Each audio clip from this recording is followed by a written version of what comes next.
Hello friends, thank you for joining me for another episode of Archaeologists in Quarantine. Today we are joined with Dr.Aly, Taha, Omar, who is the coordinator for the restoration sector at the Italian Egyptian Center for Restoration and Archaeology, supervisor for administration of training and human development, Historic Cairo, Ministry of Tourism and Antiquities.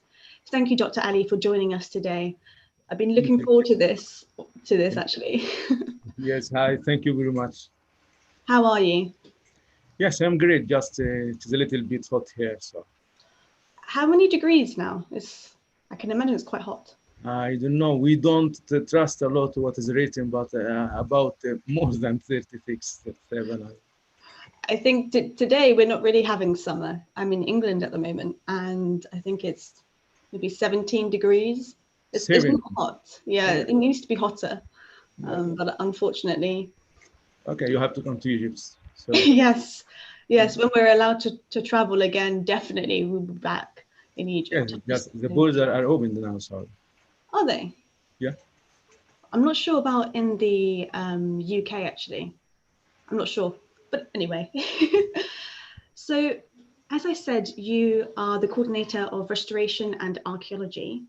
Maybe it would be great if we could actually look at the beginning of restoration, the norms and rules, who puts these rules out. That would be great for us. Yeah. So restoration was known since the ancient times because of need to maintain some buildings or objects because of precious or political or religious or family purpose. That makes the ancient people to make interventions to keep their precious things. And maybe it hadn't the same expression, restoration. We can say, as the English expression, to repair. And of course, had no rules of repairing. It was just interventions to repair what was damaged by time or by human or by nature. And I think all the civilization knew the restoration because of their need to keep their civilization to the next generations. And I speak about our ancient Egyptian civilization. There are many written texts on walls of temples and tombs that are telling us about the stories of interventions did by our ancient Egyptian grandfathers. One of the most famous stories is the story of restoration of the Sphinx. There is an old story saying that the king Thutmose IV from the New Kingdom removed the sand which was covering the body of the Sphinx and put back the stones which were fallen down by time. This story is written in granite stele in front of the Sphinx. It is called like a dream stele. Just a minute that I share this photo with you. Oh, let me change my settings. Wait.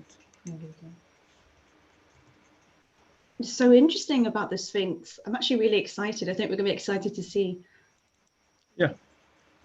Here, you see this photo here. This is the stele which was written the text of the dream of the king Thutmose IV. And as we see here, from the old paintings, also the photos, that the main problem with the Sphinx were the sand which was covered by the wind from the desert to cover his body. So the same intervention happened in different times. For example, in the 26th dynasty also happened the same thing. Also in the Roman period happened the same.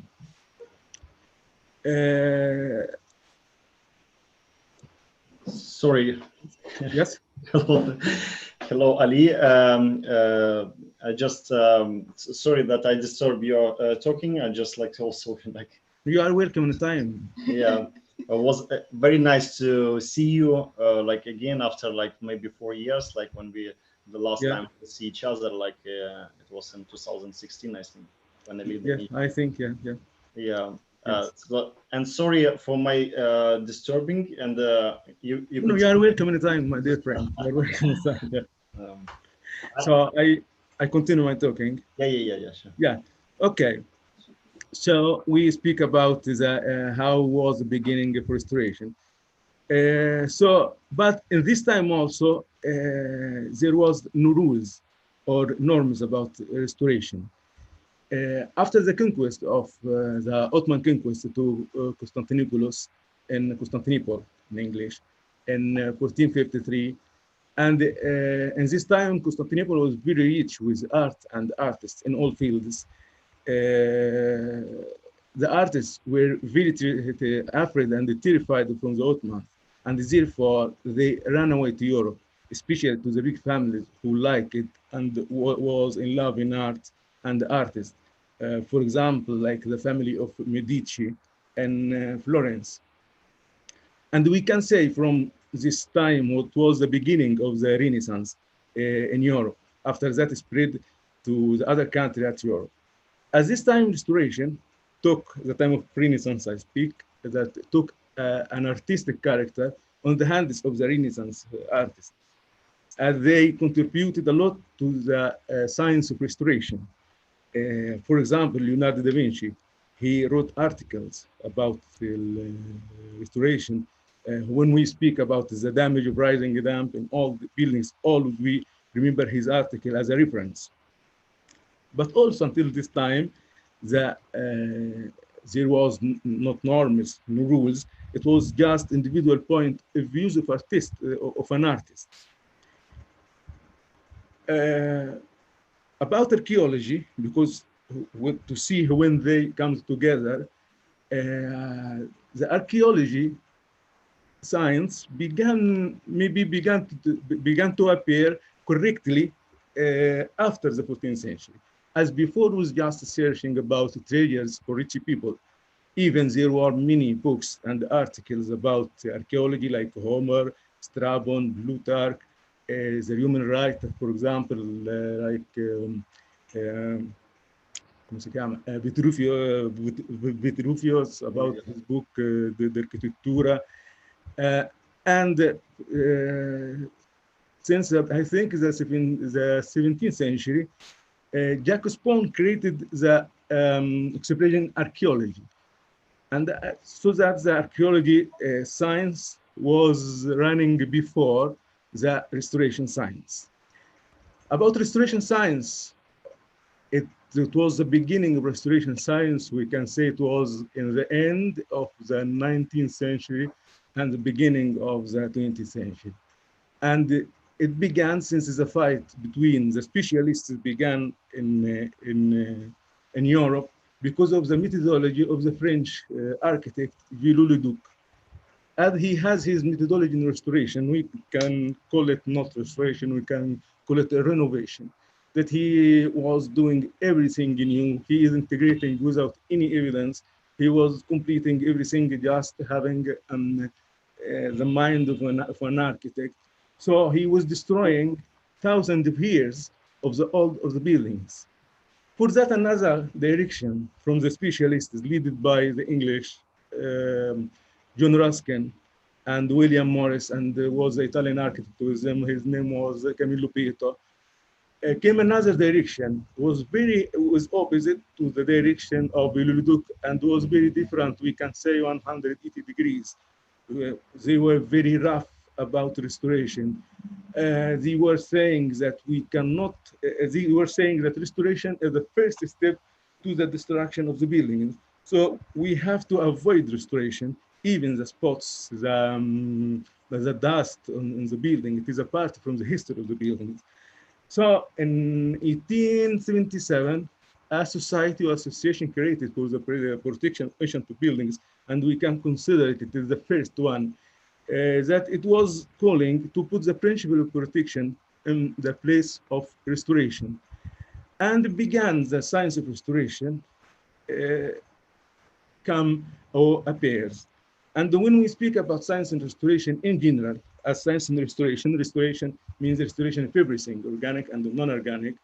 We can say it is a specialized science that combines various sciences, whether applied such as chemistry, nature, or engineering, architecture, and also human science, such as history, philosophy, in addition, of course, to religious science in all branches. For that, we say that restoration combines various science, including arts from each kind. We can say the rules and the norms began to appear after the First World War. Exactly in 1919, the League of Nations was established, and it had two offices which were caring about, we can say, cultural heritage. First one, the International Office of Intellectual Cooperation. The second, the International Office on Museums. We can say, since this time, that restoration and archaeology are going on parallel. In 1932 or 1931 was the famous conference in Athens, and in 1932 came out Athens Charters, and it was the beginning of putting the guidelines how to preserve the cultural heritage. But the Second World War came and destroyed everything, and after that, the United Nations was established in 1945. In November 1945, the same year, UNESCO organization was established. And after that, in 1959, ICROM Institute, this is an institute in Rome, which is supervised by UNESCO to train the specialists who are caring about preserving cultural heritage all over the world. In 1964 came out the Venice Charter, and it was the right way after that to give guidelines, rules, and norms about how to preserve cultural heritage. We can consider UNESCO and ICROM as IGOs, the International Governmental Organizations. Other organizations came out or appeared like international NGOs, like ICOMOS, or regional organizations like SPAVA or Alaska, private. The norms and rules came out from these organizations under the umbrella of UNESCO. As the UNESCO is the key organizations for setting standards, norms, and regulation at the governmental level. And like this, we can say how I hope that I said the beginning how and the end how, and the end not yet, inshallah. Yeah, inshallah. It's Yeah. very interesting when we look at how restoration now, how it's developed the industry, the sector itself. And I don't think a lot of people put attention on the development of a specialism and like, you know, an area of study like archaeology. How many sites, I don't know if you know, how many sites are under UNESCO in Egypt? Under UNESCO in Egypt, I don't remember the name. Yeah. I can imagine there's More quite than seven. Quite More a than lot seven. should be, a lot, because isn't it? yeah, all Egypt More is a great I history. don't remember the name because I'm tired. I just came back. Yeah, no, it's okay. Just about 7, yes. And we are trying to put more. Cool. Sorry. Yeah, but you know, like your knowledge is really inspired. You know, you just like give to us mini lecture. You know, just so informative. You know, and I think people will appreciate who watch this stream and after who will watch this video, because someone like a lot of people, I think, are very interested how is archaeological like the process of archaeology working in Egypt in general. Yeah, it's very interesting how is with government, how you have like, you know, their support to you, or no, like which like way it's going. Yeah, the government supports the archaeological work in Egypt because it not even our government, because there are a lot of foreign missions who are working. They are working in Egypt, and they are supported from foreign universities. So the government here is supporting a lot of that cultural heritage in general, not just archaeological work. They pay millions of pounds for restoration projects. And you have a new museum in Cairo. Yes. Yeah. We have the new one in Cairo. Yes, the new Egyptian one, because we have another one, the Egyptian of civilization. Yeah. I don't know if you know it. It is under construction also. It will be great. I'm excited. I can't wait. As I remember, we made a presentation when it was in 2016. We made presentations Yeah. in you help you support to us, like it was Seminary. in this in Beit El Sinai, and this Egyptian museum and Alexandrian library. It was like which Yeah. great thing thanks for you that you Yeah. helped to us. Yeah. Uh, Yeah. just I make just comment because it's like my memory is it's just Yes. So going back to restoration, if that's okay, there's Yeah. something you mentioned in regards to restoration. Are there levels of interventions in the restoration process? Yes. We can say there are levels of interventions in restorations. And the monument itself, who decides which level of intervention needs, means that the condition of the monument decides the levels. We can say that the first level of interventions that we have to put under our eyes do nothing. That when we are entering a building to restore it, it doesn't mean that restoration projects that I have touched everything, I have to restore everything. No, but I do what needs the building. I do the restoration that needs the restoration. I do conservation when needs the conservation. I don't do nothing when I do nothing. The problem of the restoration projects now, that when you go to see a company make a restoration for a building, that they doing restoration to everything, to everything. They don't leave 1 centimeter without restoration, and this is very wrong, because of course I'm sure that some parts from the building doesn't need restoration, just needs that we leave it in peace. So as Joe Raskin said before, restoration is the first step of destruction, because in big projects, maybe for the small objects, it is easy to control.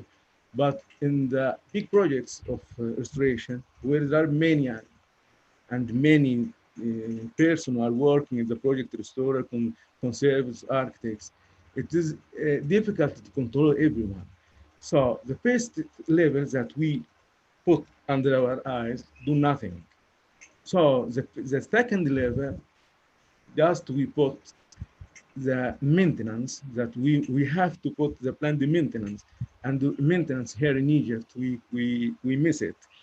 We make maintenance to our cars, we make maintenance to our air conditions, to our machines, but we miss maintenance to our historical buildings, because the government pays millions of pounds to the project of restoration, and in the end, the project of restoration doesn't have planned maintenance. So after some years, maybe 2 or 3, that building needs another interventions to restore it. After the maintenance, when I need to do interventions, I begin with conservation. So I conserve what it needs. So if the situation a little bit bigger, so I did the steps of restoration just to repair anastomosis or integrating or something like this. And the same project, if we have a big project, the same project it doesn't mean that a project of restoration in a building that all the parts I make the interventions the same, but every part has the same, not have the same level. Also, the same room, maybe I restore a window no, I make a conservation to a window, I make a restoration to another. For example, I wanted to show you here. I want to share this with you. yeah. I'm excited. Me too. Yeah. Always was Yeah. interested in the process. Like Oh. This is the Al-Azhar Mosque. Mhm. Do you remember it? I've been there. Yeah, I have a photo in the center actually. And I remember first time I meet you. We met there. It was a yeah, pleasure. I remember. Yeah. You made even smaller excursion on this mosque. Yeah. Yeah. So this mosque is the most important mosque, not just in Egypt, all over the world. If we see here, just a minute. Yes.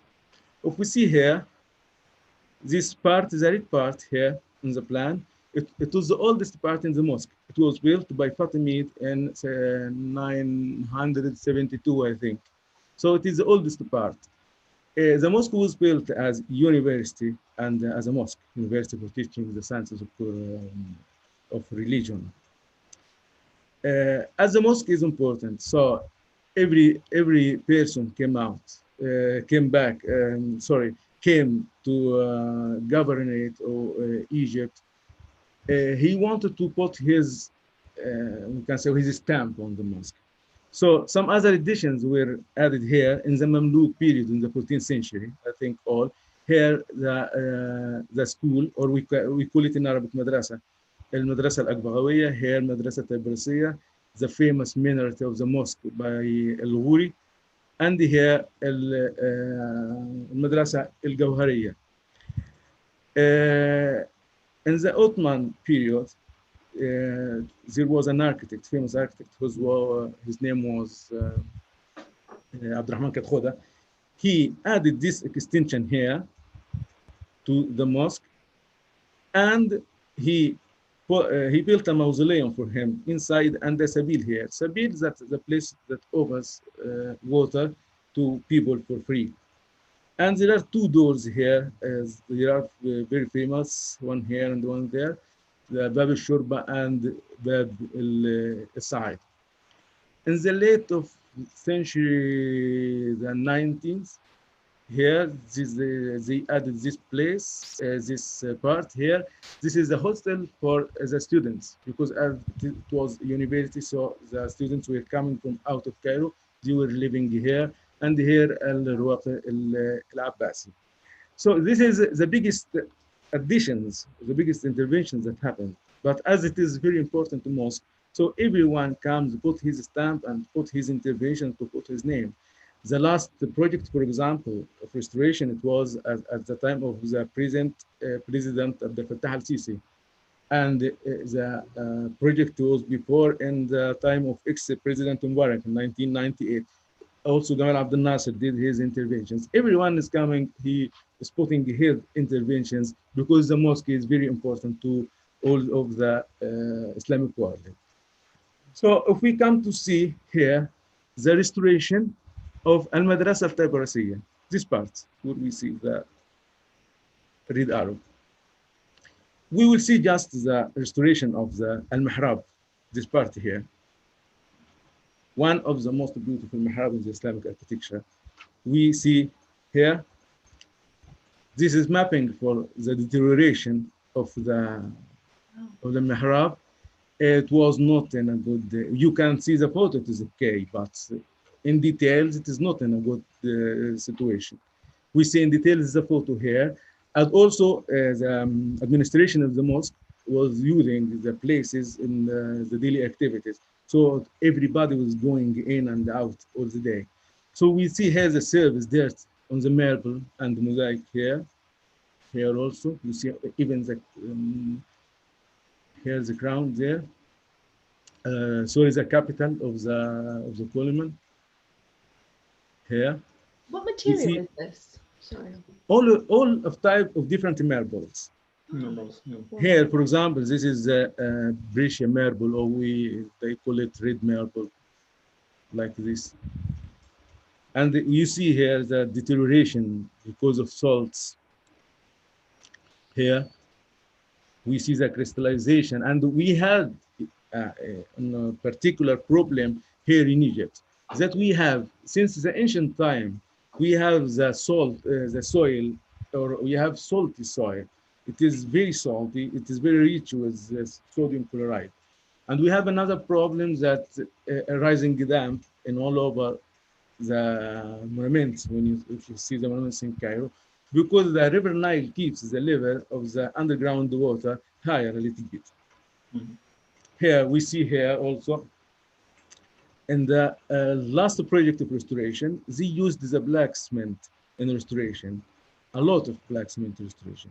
We can see here the thickness of the black cement behind the marble more than 15 centimeters. And for that, by pushing by salt is very, but it needs time. And as Leonardo da Vinci says, I said to you that he wrote articles about it with water, and by time everything can change. And this is very correct. We see here by pushing, you can notice that salts and caused by black cement can cause this, and pushing out the plates of the marble out. Here also, we can see here all the plates. Here cracks, we can say that from the ludes from behind to outside.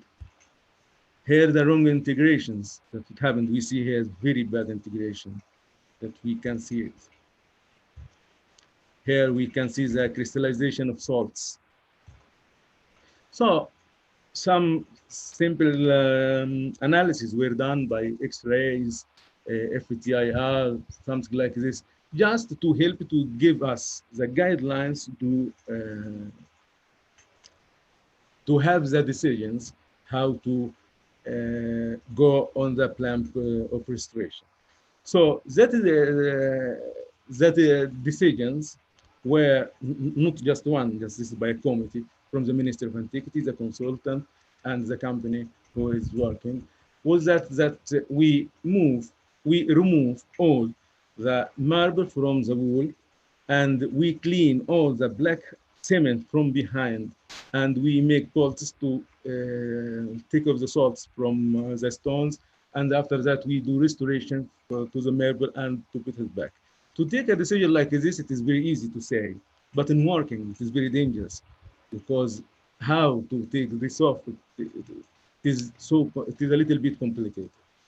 So what we did is that we put here 5 layers of textiles, one opposite to the others, like this, putting it by using carboxymethyl cellulose. After that, we did numbers to every part, even if it is small. We take off all the marble outside. We see here the black cement, the situ. We see here, this all were black cement, more than 15 centimeters. Sometimes arrive to 20 centimeters. We see here the black cement, and we see salts, which is crystallized over the bricks. We took the marble. We see here, this is the back of the marble. We see the thickness of the black cement from behind. So with the tools and bit by bit, we take off all the black cement.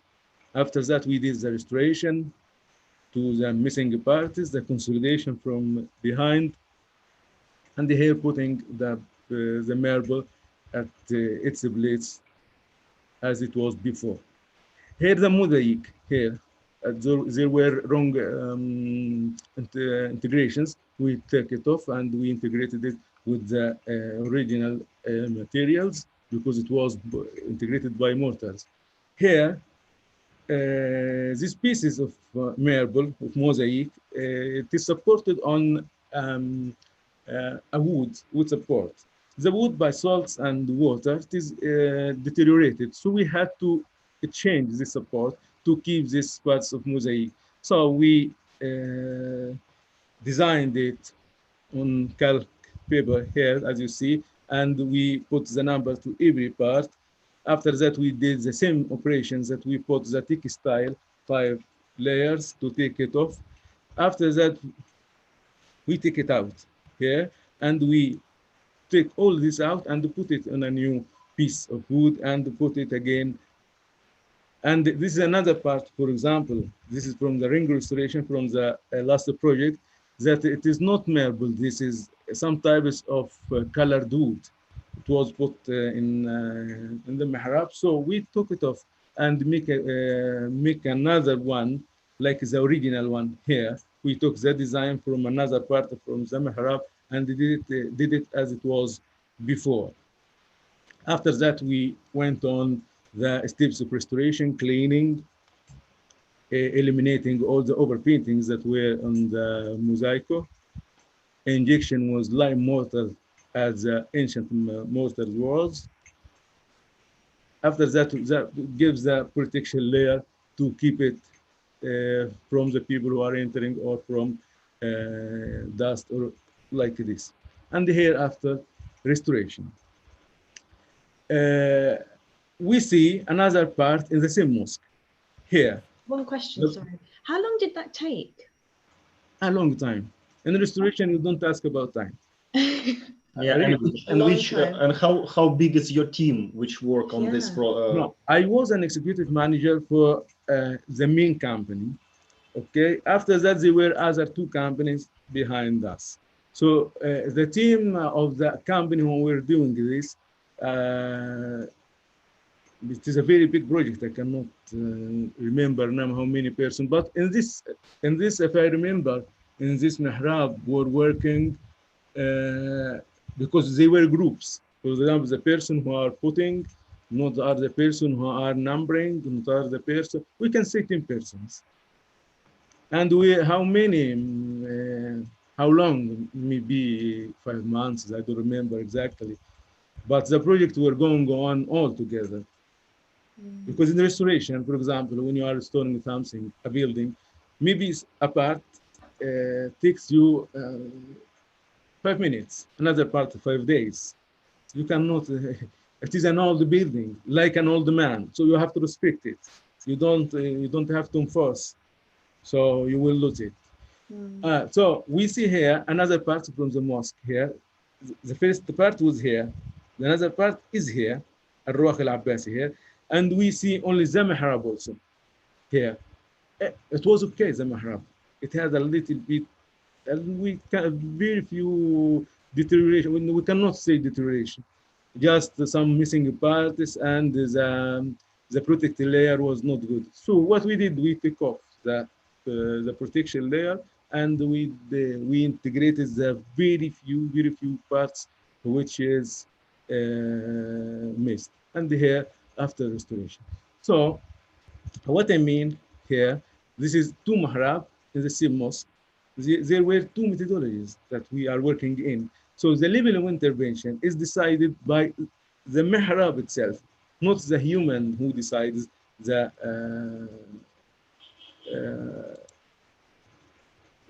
level of intervention.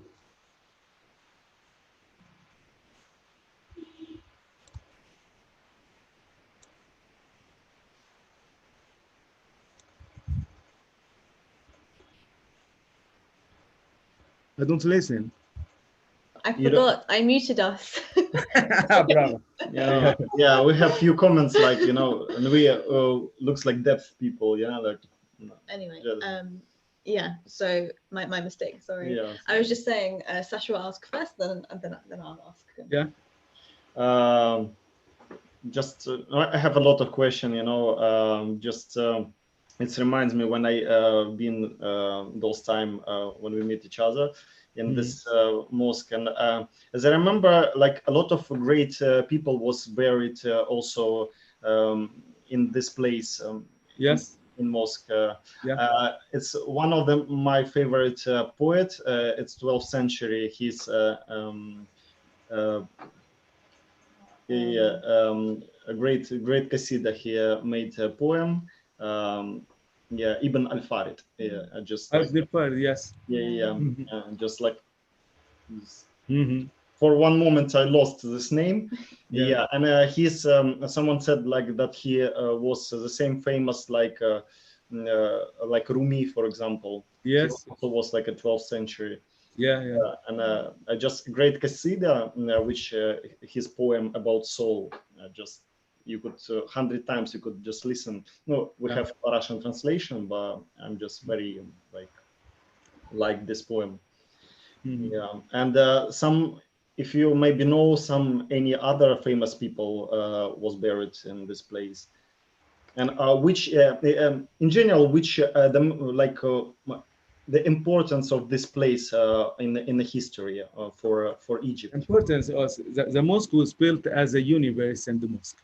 So even if it was closed for the Friday's prayers for political reasons, it was always as a university for teaching the science of Quran.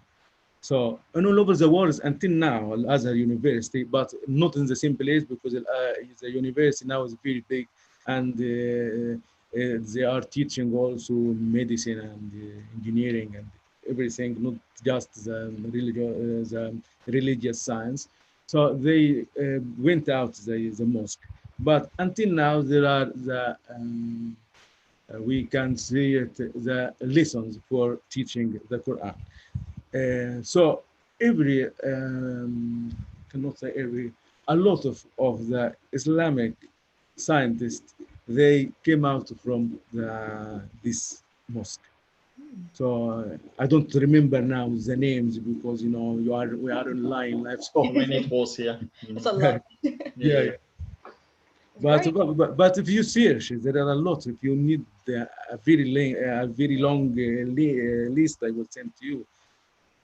Yeah, as I understand, yeah, it's like was one as intellectual center in those time in the Arabic world in general, like. Yeah. And we have Mashaykh al-Azhar, or Sheikh of al-Azhar. He is like Baba of Vaticano for the Christians in the Islamic world. Anything else before we move on? Oh, you could carry on. Yeah, so I was going to ask, like, it was really interesting. So thank you for showing us the process of restoration. It's a great example to show people just to imagine, because it's quite difficult, I think, for people to understand sometimes, especially when they're walking around these ancient sites. They don't see the process. So I think that was really nice. Thank you for that. Now, you mentioned a few different methodologies, so methods. Are there other types of methodologies for restoration in Egypt? Yes, in Egypt, we can divide the historic buildings to two types of buildings. The first, which we call it monuments, like the ancient Egyptian monuments, Roman, Greek, Islamic monuments, and this under the supervision of the Ministry of Tourism and Antiquity. And they follow the international norms under the supervision of UNESCO. There are another type of the modern, or we can contemporary buildings from the late 19th century and the early of the 20th century. And they has special and unique architectural value. And this under the supervision of the National Organization of Urban Harmony. This authority aims to applying the value of beauty to the exterior image of the buildings and the urban spaces.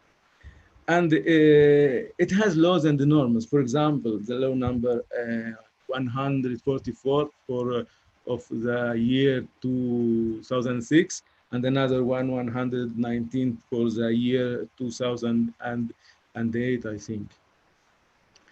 The main problem, which is supervised by the building, which is supervised by the organization, National Organization for Urban Harmony. You know the downtown Tahrir Square, this area. This like the buildings like this part also in Heliopolis, El Corba, and other places, other cities also. That there are citizens who are living inside the most of the building. So they are using the building from inside. And these buildings are divided to three types of buildings. They are divided, of course, by the National Organization for Urban Harmony to three types, A, B, and C. A, it is like the norms of the monuments, of antiquities.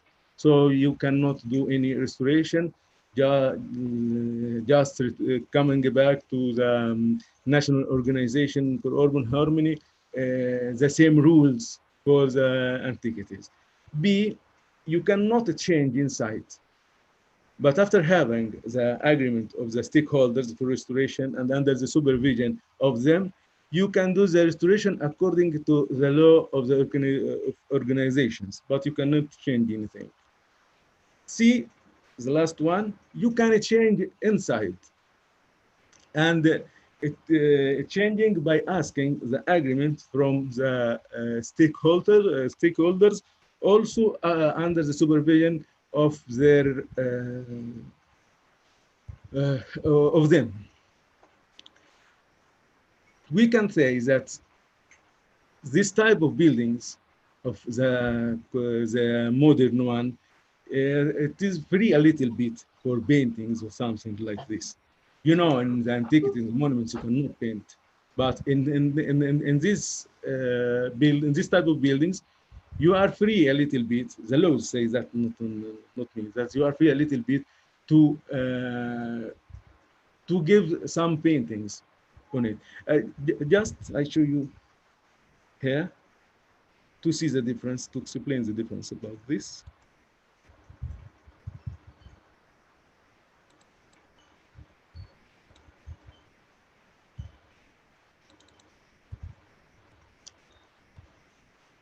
It is appeared now?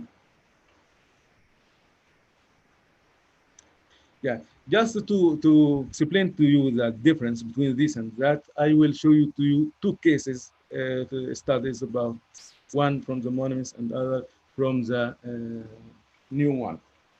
This is the mausoleum of the Prince Sonkar Saadi that was built in the 14th century. It is used by dervishes, when they come in Egypt. The Turkish dervishes, they come in the 16th century, and they used the area of this place, the mausoleum and another palace from behind the palace of Koson on Uyashbak. Until the 18th century, they built their Samakhana, this where they are dancing, and they built the Tikaya from behind. And the Italians came and in the late of the 70s, I think 1979, came as a cantiere scuola or field school. They started to work there and did the restoration, restored the Samakhana. And this is what was a project since 2002 to 2007. Here's the photos of the mausoleum before restoration. And we see here by the climate that the stucco was falling down. Here also the plasters will fall down and the stucco decorations. Here the main problem here was the rising damp in walls. It was arriving to some parts to 9 meters because the thickness of the walls was about 3 meters. Here from inside, we see here the black line, and we see here on the first level, the line of the stucco decorations. It is writing from Muhammad al-Hariri. It is a poet, very famous here, and it is very important because all the mausoleums has Quran. Only this, for me, only this one that has poetry. I didn't see any mausoleum like has a poetry inside. Is this material, sorry, is this material marble as well?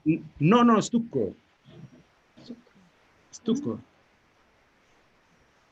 Here we see this. It was the pushing by salts. It arrived here about more than 25 centimeters.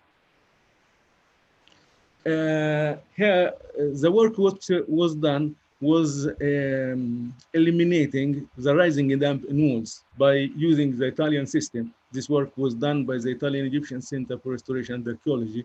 It was that the system of cutting wood, and we know that the Italians are very clever in these things.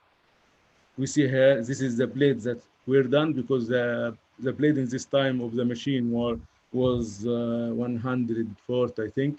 And the thickness of the wall arrived to more than 3 meters. Here during work, and here when putting the PVC sheets, here to make the holes for the injection for the mortars here. And here is designed to show the mechanism of the system of cutting wools. And we can see here, after some years of cutting wools before putting the pavement here on the ground, we see the difference between the wool and the part down. That here is there is a lot of humidity here. Here there is nothing. And here, where is the blue color here, where the cut were done. And here is the facade. After and before restoration, we see here there is no humidity. Here from inside also, we see here the rising it up, we're arriving to here. Here after some years, there is nothing. After that, we went on to the controlled cleaning, as it had some layers, maybe 3 or 4 layers of lime wash on the decorations. So we worked manually to take all of these layers by using also some machines like the microsandblasting. Here using also the same machine, micro sandblasting, yes, micro sandblasting, to clean the black hard crust on the facade. We see here the black hard crust on the facades, and we see that the machine keeps the patina of the stone. After that, injection was lime mortars to the decoration parts, even to the stalactites, stone stalactites on the facades. And what we did here in integration, that if we see here, the old part, the original part, is higher than the newer one by a few millimeters, maybe 3 or 4 millimeters. Also, the color of the new one is a little bit lighter. Just to be honest with the next generations, that these parts are additions, and also for them to know this is new. So maybe they have a new technology, a new something to do another thing better. Here some work from inside the integrations from some missing parts. Here, after after integration, we put not color. It is called in Italiano velatura, like watercolor. Some color, very few colors on a very big amount of water. So it gives you the sense of the original color, not color. So from down from the street, you see the color, maybe it is very near. When you are going nearer, you see the difference. It is just like watercolor. We see here, we can see here, it is clear here. This is, we see here, this is the integration here, and this is the original, we see. Here, this is the original plaster here, and this is the newer one. The newer one were like bianco, like white. We did the velatura, I told about, just to make the contrast between the new and the old little, to don't disturb the eye. But we can see very clear the original and the new part, even the stucco here. This is very important that you can see that when you get close. I think it's very important indeed, so people understand the process and they see it. Yeah. Sure. This we cannot see this in the modern buildings. I will show you after. After that, we did the consolidation and we put anti-smog from outside, and we put the consolidation from inside. And this is the photo between before and after. Here, before and after. Of course, we didn't restore the minerals until now. Here, before and after. Here, from inside. How was different? Before and after. Here, from inside, before and after. Here, it is another building in Al Qurba, Masr Al-Jadida, Heliopolis. It is under the supervision of the organization that I spoke to you before.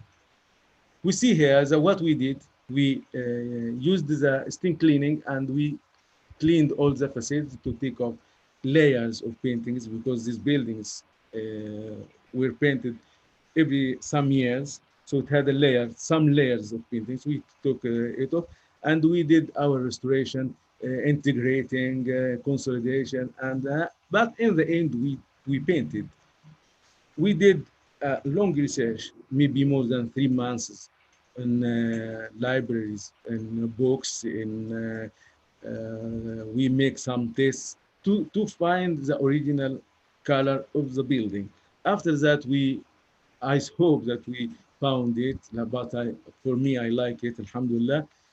And we see here, this was an addition here.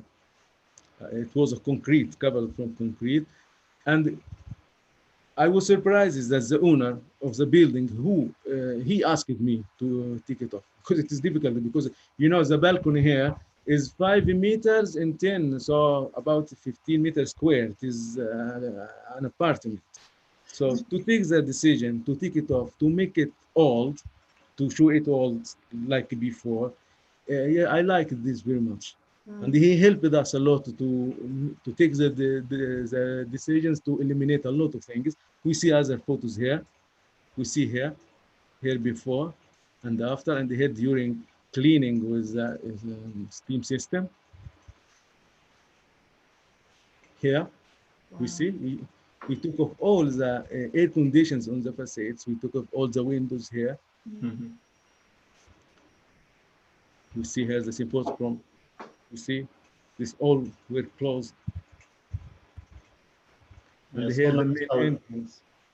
How you save this culture, like how it was like 10, 20, maybe years before, people don't care about the outside view, and now you are just start to make more nice. These buildings this building is built in 1924. So the people were inside. They were closing the balcony because the balcony is very big. I said to you about 50 meters square.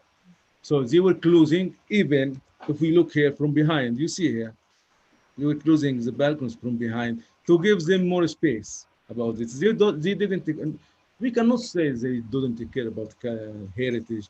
They didn't know about heritage. Okay, because we cannot say, when we say that they don't care about cultural heritage, that means that they know and they ignore. But I don't think that these people who were living here, that they knew what about cultural heritage and this. So the project was to make this building as it was before.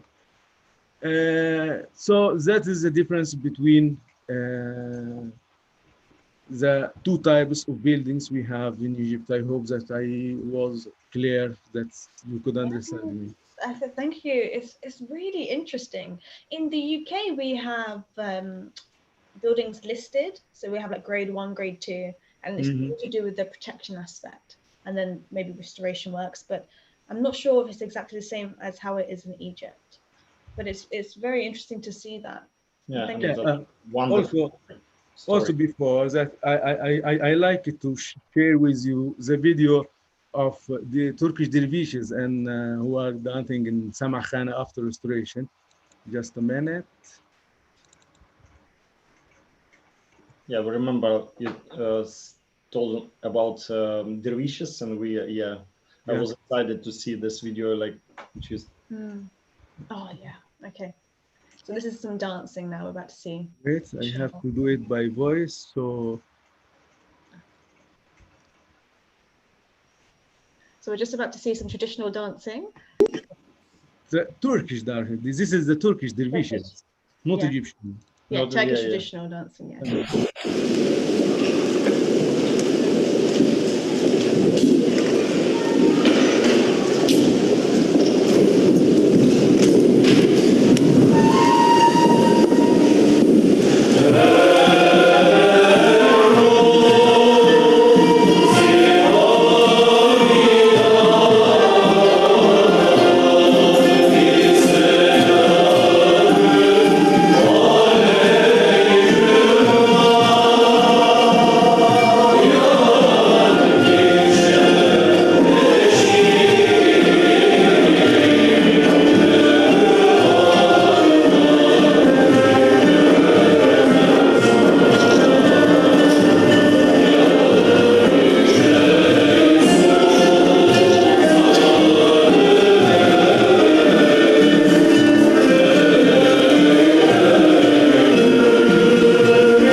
So the video, yeah, Thank the you. video is very Mm. long. So I wanted just to show you something about the Tamakhana that we after restoration. Mm. Nice to What see I it. like, what I like here in the Egyptian civilization, that there are more different cultures here in Egypt. That you find that this is a Turkish Turkish dervishes of Turkish culture. There is a Roman culture, Greek culture. So you find everything here in Egypt. And it's not just pyramids. Yeah, Yes. yeah, no, not So Egypt. much more. Egypt is not pyramids, just like a point, a drop in come si dice, a drop in a sea. Yeah. So the pyramid is just one building. Well, it's the right the word to say like that is mother of civilization, the no, Egypt. Yes, it's multi civilization. So yes. Yeah, Yeah. because everything born literally in this region. Like, Yeah. uh, So thank you for sharing that. And I'm just wondering, how can we establish a plan, like a successful plan for restoration works? Is there a process that you have to follow, or do you implement it? Mhm. Uh, to establish uh, like a successful plan for restoration, it is easy to say how to explain to you that when you enter the building after restoration, you don't feel anything strange that it was before. So just because the problem of the modern restoration, we can say that everyone wants to put his character in the building. In restoration, we do restoration, we have to keep the character of the old architect, the character of the old artisans, the character of the builders, the character of the smithman. So just to go to make a successful plan for restoration, we have to establish a philosophy of repair based on need. That means that I do what the building need. The building needs cleaning, so I do just cleaning, not all the building. Sorry, as a door of the building needs a cleaning, I do just the cleanings. Needs something else like to repair, I do repair. Also based on access and future maintenance. It is very important. The planned maintenance is more important than the restoration project. As I told you before, in Egypt, the government spend a lot of £1 million to restore some buildings, and after that, there is no maintenance. So in a few years, maybe 2, 3, 4, the building needs another project of restoration. So what wanted John Ruskin more than 1,000 ago? He wanted to put the principle of protection instead of the principle of restoration. So we have to establish this philosophy. After that, we develop it as a realistic scheme, the plan, written plan, that we have to put or we take into account the availability of materials. And that means that when I do restoration here in Egypt, I have to respect the building. So all the materials were done for all the build all the building were built from the materials, the building materials from Egypt. So I have to use the same materials, the same building materials. For example, some years ago, I saw a restoration plan for a church here that were done by a Greek person.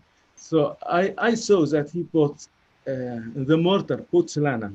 You know, the pozzolana is the ashes who comes from volcano.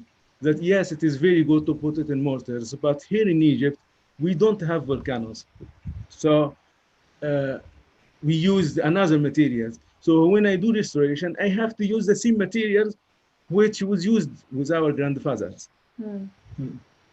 Okay, I have to put into account also the cost of the materials.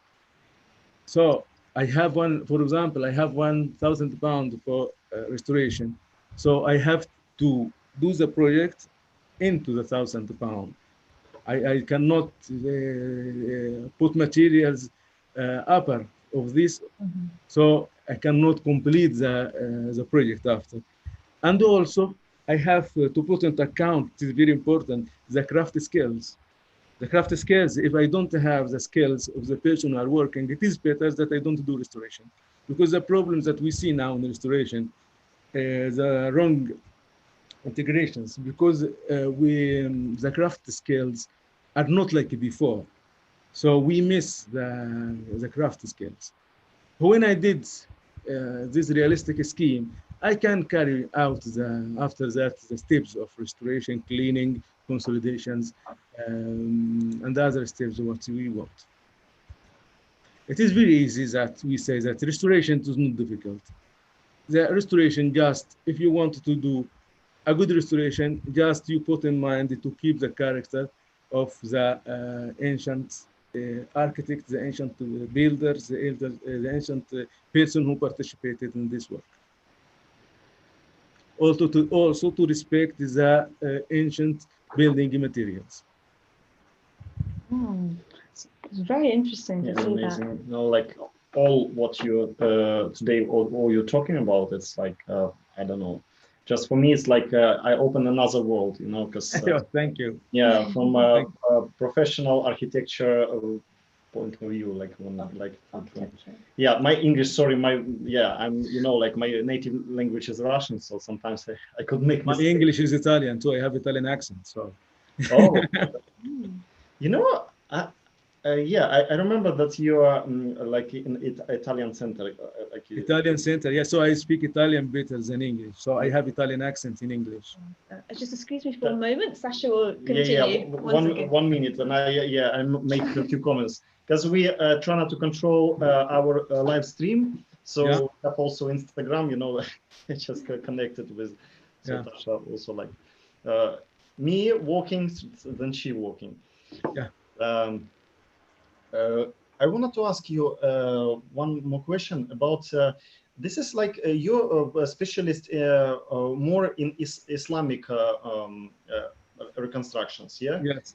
But did you make before some from ancient Egypt something like have you have this experience? Yes, I work in Islamic department because I began to work by luck, you can say, by I don't know. I found the job there, so I began there and my experience. But I did.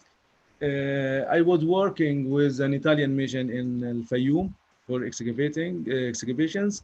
So I worked about 3 semesters there. So I worked a little bit in ancient, not ancient Egypt. It was a Roman temple. Oh, yeah. This period of time. Yeah, Roman also very interesting time period when it was like change one civilization change another. Yeah. For me, from like my experience, like from 2 years which I lived in Egypt, like it was like I don't know, like 2 years in museum, like a great big museum for whole country, you know, like wherever you go, you will find some like amazing things. And I think, you know, like we also we wanted to make maybe a few more interview. Maybe you could recommend someone else, your friends, like from your friends, like of course. we could make like Zoom call like together, maybe 4, 5, 6 people. Yeah. It will be great.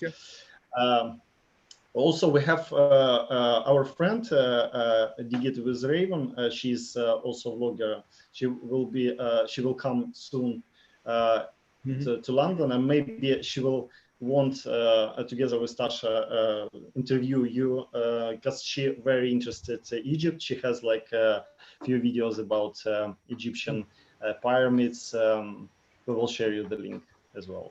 Yeah, so I think it will be a great discussion. Like we just for some very long time I'm dreaming about to open Egypt, like myself, like, you know, to yeah, we with Tasha, we always dream about this.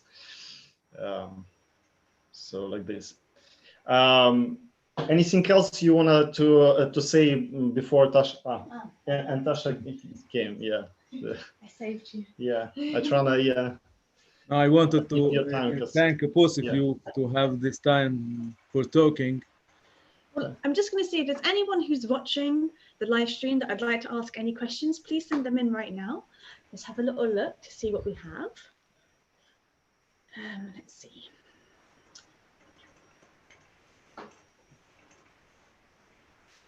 Yeah, so we've had really positive feedback. We'd like to say hello to past preservers. Dig It with Raven. She mentions how the dream stele is one of her favorite restoration stories ever.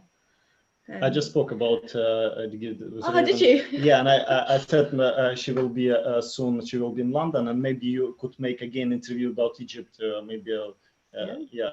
We could. It will be very interesting. Yeah, because I think she will be very excited. You know, like to ask to speak about. Restoration.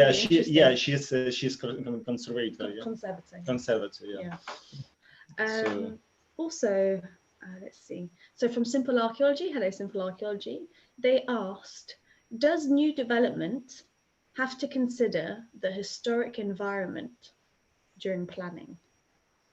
So for you know, like, okay, so in the UK. We have like special types of planning permissions. So it means like you're able to, you have to, like, it's like a really long process before you're allowed to build something. Yeah. Is it the same in Egypt? Do they have to look at, I don't know, if they want to build a road next to the pyramid, do they have to look? Another question, how big is bureaucracy? Yes, I got this. I got the question. Yeah. Look, the Egyptian government are caring a lot about the culture, the Egyptian culture heritage. For example, if you went to the citadel, you will find, you went to the citadel. Yeah, I love the citadel. Yeah, there is in front of the citadel, there is a building where is Hard Rock Cafe. You saw it. Under in the front of the other way of Salah Salim. This was a very big building. It was like a tower, would be built in front of the citadel, and the government blocked it. So it is just now 3 floors. You cannot see it from Salah Salim because it is under there. For that you didn't see it. And to have a decision to do something in culture heritage, it is not so easy. It is not so easy. It's a long process. Yeah. Yes, of course. Sometimes, yes, as we see before in Heliopolis, Masr al-Jadida, that the street was not so so large. So, and there is now the new capital of Egypt will be in the way to Suez. So Heliopolis is in the middle. So when began the work in new capital, it will be a disaster. The streets will be like this. So the government, what did? They eliminated some trees from inside. Yes, it is difficult decision to eliminate trees, but this is the only way to make the traffic here fluent. Because after that, it will be a disaster. Like in Italy, in Rome, it's the same. Like in Rome, it's full of archaeology and history everywhere. And there was like some jokes about the metro. They're trying to build in Rome because every time they dig, they find more. Yeah. I was in metro station last summer in Rome, and I saw the levels of the archaeologists when they were working. Yes. What can you do? Yeah. Did you see the one by the Colosseum? The Colosseum. Yes. Yeah. Yeah, this one they showed the information. Yeah. I just want to make joke about this. You know, maybe in metro it will looks like underground museum. You know, you go. So cool. Could you imagine glass tunnel and you see all this like? I don't know. Is it possible? You know, in the future, maybe technologies will be and we have here a problem in Egypt. As you were saying before, that when you are in Egypt, you feel like you are in a big museum. because you see historic buildings everywhere, culture everywhere. So there is one or two decisions, or you leave the future and live in the past with roots, the ancient roots without any development, or you make this decision and you go. If I was the responsible about the decisions, I cannot take anything. I cannot see yes or no because it's difficult. You cannot know the results after. It's very difficult, yes, of course. Yeah. Unfortunately, with the society, the more people there are, like in the Yeah. UK, we have some issues as well with some road schemes Mhm. and the train lines. The same thing, it's going to happen, unfortunately.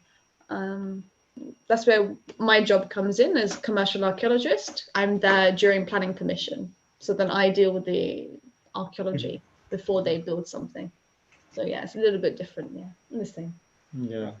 Also here, another point that the Egyptian government are very aware about the ancient Egyptian civilization. So to make a decision to the pharaonic, for example, monuments, it is very, very difficult. It is impossible. Maybe in a little bit modern, yes, but in front of the pyramids, behind the pyramids, no, this is, I don't think so. I didn't listen anything about this. Oh, I don't know. Yeah. Yeah, and we just got some comments on YouTube. One from Glenn Delos Reeds. Apologies if I mispronounce. From Southeast Asia, and she says hello. So hello, nice to meet you. And she's enjoying the live stream, and she's learnt a lot. And then from Raven, so from Dig It with Raven, she's mentioned that in Amsterdam they did a feature, so of the archaeology that they found whilst digging the new metro. They displayed it in a glass case between the escalators, so you can see the archaeology, which is quite cool. The metro line. Yeah, when I made this joke, I was sure that something already should be exist, somewhere, in some cities. Yes, I saw it in a restaurant in a city near of Venice.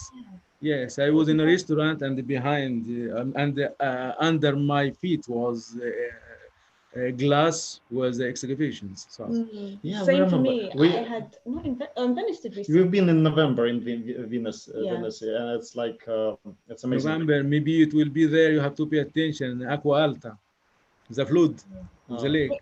The flood. Yeah. By the way, could you imagine? You remember this was very big flood in this previous year in November. Yeah. So it's literally was like one day after we left. We left. You are lucky. We're going to. But no, it is it is a fun when you because I was there once and I saw it. It is a fun, yes. Yeah, but it was very big flood and we just went to Florence. And someone from, I think your mom called to us, and she said, like, what's going on in the Venus? It's like everything is flooded. We said, like, we don't know. We just we just came and we see the news. It's like, oh my God, like just one day.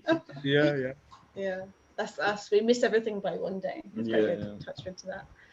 It's interesting. One more question I wanted to ask about.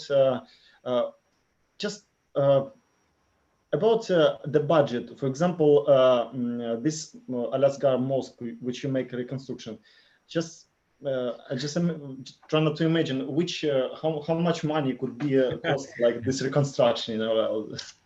Not reconstruction, restoration. Restoration, sorry. We are destroying. 1 hour we are speaking about restoration. Yes. Yeah.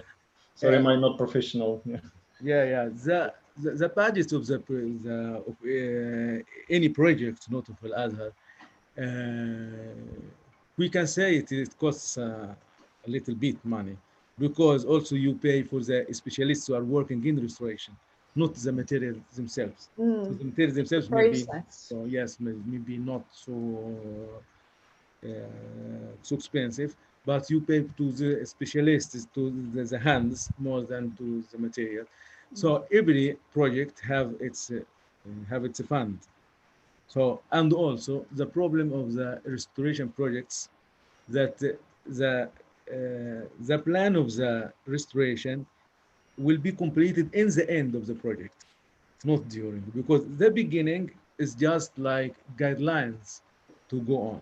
you begin restoration, and when you are working, you will find surprises. Maybe this surprise is good, maybe it is not. So you are working step by step. When you are working, maybe there is very bad surprise, so you pay more. Maybe a less, so you pay less. So in working in restoration in all the buildings, you cannot decide the budget of the project. Also, you cannot decide all the steps of the project. You just in the beginning put whatever you put is just like guidelines to work. When you are working, because it is like when you are working, for example, and all the building, the walls is about 3 meters, as I showed you before. When you make a test, you make just on one part. Maybe this part is very good part. So you will put your plan on this part. But when you are working, you will find the surprise. That's very bad situation. And in another side, maybe you make your test in a very bad part. So you put your plan that is very bad situation for all. And when you are working, the rest of the building, it will be okay. So you cannot decide the budget before the project, even the plan before the project. You know, it's like I'm very interesting. You know, like you put so much response in your shoulders. How is yeah, responsibility? How is your feelings? You know, like when you have like a lot of just work. Yes. When we are going, for example, in a new project, say always I am very worried because today to take a wrong decision, you are destroying an evidence of the history. It is right in English, Natasha. Evidence of history. Yes, yeah. You are destroying evidence. Not it is not just like an artistic part, an artistic decoration. It is evidence of history. So when you are destroying that, I think you will feel regret. You will feel sad. I don't know how to say all of your life. Yeah, I mean, the work that we do is intrusive. We say it's intrusive because in a way, it's what we have to do the job. Sometimes we have to be intrusive. We have to, but we do it in a way. We have a system. We record it. We do it in a special scientific way. And I think that's the most important thing about our job. We do it. We have methodology. We have a process, and that's the most important thing. And as long as we're doing that, then we can't feel guilty for it. Yes, but I cannot describe for you, for example, how much happy I have when I finish a project. When I share the photo before and after and during. You forget everything, every hard work that you did. You remember only before and after. And I cannot describe how much happiness we feel. I think on that note, it's been an absolute pleasure speaking with you today, Dr.Aly. We've been speaking for an hour and a half, so yeah, we've covered a lot. I just listen and in my dreams, like Egypt. In Egypt. I even you see my office today. I just wanna to make for myself like some atmosphere because just like 2 years of living in Egypt, like since 2014, 2016, there was. And just like I'm really I miss already Egypt, and I'm wondering to come back. Yes, you are always welcome. You know that we are saying that Egypt is the mother of the world, because all the foreigners, when they are coming to Egypt, they don't feel that they are away from home. They feel that also you see different cultures. I said you Turkish, Roman, Greek. Everyone who is coming, he feels that he is at home. So Egypt, with opened arms to all of the world, you are welcome anytime. I'm just thinking about the food now. Right, so I remember during Ramadan, at night when it's the break fast and the food, I'm just thinking about remember the aubergines and the tomato, like an aubergine, I think it is, like a small eggplants. Eggplant. And tomato, in a bag. like fulantamaya, but but no, how it's called? You remember, like eggplant? Mashi. Mashi, yeah. Mashi. Mashi. Mashi. Mashi. Yeah. I'm thinking about that. I'm thinking about lentil soup. I'm And thinking also kosheri. kosheri in Abu Tariq. Yeah. Oh, Yes, Amazing yeah, place. Yeah, where I just yeah, remember. yeah. yeah. 5 floors, just only Yeah. kosheri. If Yeah, you're so, going to Cairo, you have to go there. yeah, 5 guys. floors. Yeah, It's that's- amazing. Yeah. Oh, yeah. I miss the food. On that note, Yeah, on that hungry note, yeah. yes. So yeah. Now I need to eat. I think thinking about that. So like I said before, I just like suggested to Dr.Aly make more some interviews about Egypt and maybe some like to invite some another professionals. Yeah, maybe also people like to listen more about Egyptology, so we can Yes, I this can would be call fun. my friends who are Egyptologists. They can talk more about this. They can Brilliant. cover this part. Great. It'll So be amazing. thank you so Yes. much for this evening. I know Well, you've had a very busy thank day. you It's an absolute Thank- pleasure. for For giving our me this viewers, chance to speak. Yes, thank you. Yeah, and Anytime. again to see you. And to see Very you, yeah. So Yes, thank you. Yeah. yeah. And for our viewers at home, if you have any questions, please put them in the description and we can always get back to them at a later date.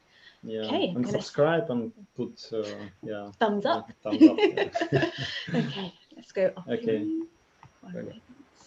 And okay, goodbye everyone. Goodbye, YouTube. Goodbye. Bye.